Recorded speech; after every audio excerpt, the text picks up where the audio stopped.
Hey guys, Dylan from Liverpool Health Centre here. So today what I want to talk to you guys about is cadence and the importance of your arm swing when it comes to running.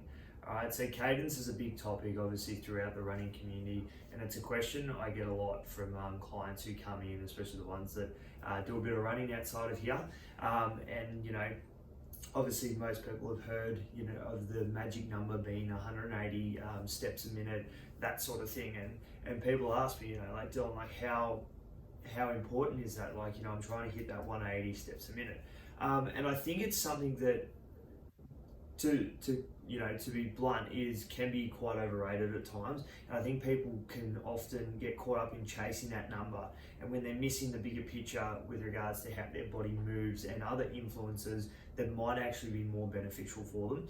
Okay, so an example I like to use with patients, for instance, is, let's say you come in with knee pain. All right, and so you're telling me that you're running at 180 steps a minute. Okay, that's your cadence, but you're suffering from this knee pain. Okay, so when we break that down, so if you're running 180 steps a minute, that means that each leg is then making contact with the ground 90 times in that 60 seconds. Okay, so if you're moving in a way which is then compromising the positioning and loading of your knee during your gait cycle, and that's then therefore contributing to the pain that you're experiencing, how magic is that number?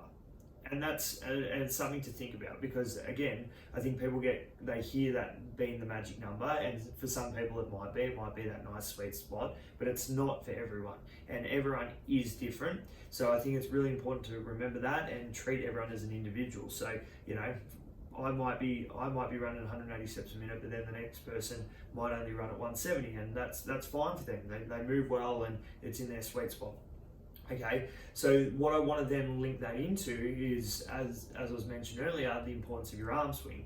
Okay, so when we look at an arm swing, two big things that the swing does. Okay, number one, it provides us vertical lift, so it gets us off the ground. Okay, what that is then going to do is it's naturally going to increase our stride length, which will then decrease our cadence. Okay, number two, it also acts as a cantilever. So if you're someone who finds that they struggle with getting into hip extension, it might be a lack of an arm swing, or a poor arm swing might be a contributing factor as to why you can't get into hip extension. So improving that efficiency in the way in which you use your arms might actually help with improving your hip range of motion.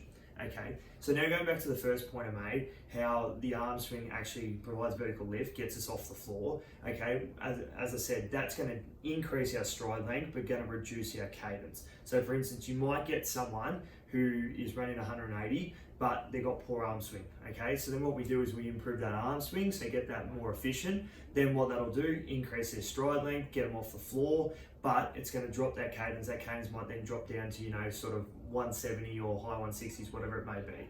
Okay, but if we go back to the example that I was using earlier, where I was talking about the person coming in with the knee pain. Okay, so if we've got that individual who's got a poor arm swing, getting the knee pain because they're landing in a poor position, and then therefore it's loading up that knee. So if we get them to improve that arm swing, get that more efficient, okay, we get them off the ground, we're increasing the stride length, we're going to decrease their cadence, but in doing so, as I just said, if we're going from a cadence of 180 to 170, you're then decreasing the amount of times that each leg is making contact with the ground.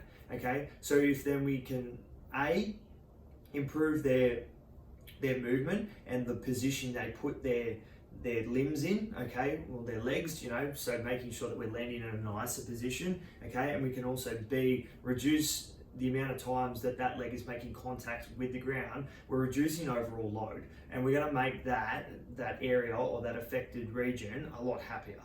So again, I think cadence, it's good to think about, definitely, and it is something that everyone's going to be different, and you've got to find that sweet spot. But again, there's other impacting factors that could be more beneficial to sort of go after or focus on to then improve your running performance. Okay, so hopefully you got a bit out of that.